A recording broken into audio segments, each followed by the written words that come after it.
Enye izinto esilimaze kakhulu ukuthi singabantu abamnyama singama consumers kakhulu.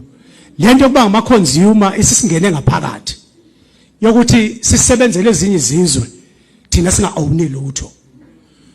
Unga own ngisho nebhodlela le sanitizer.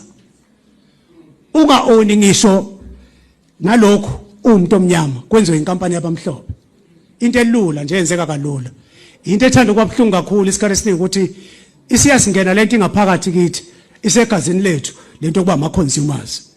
Asiwona ama creators, asiwona ama producers, asikho innovative singabantu abamnyama ekutheni sikwazi ukuba nama products abelonga kithi, sikwazi ukowna izinto eziyocebisa thina, zicebisa izizukulwane, icebise nabanye. Ngoba buka inkampani ezinkulu ezikhona sibaningi driver imoto zaka Ford, uHenry Ford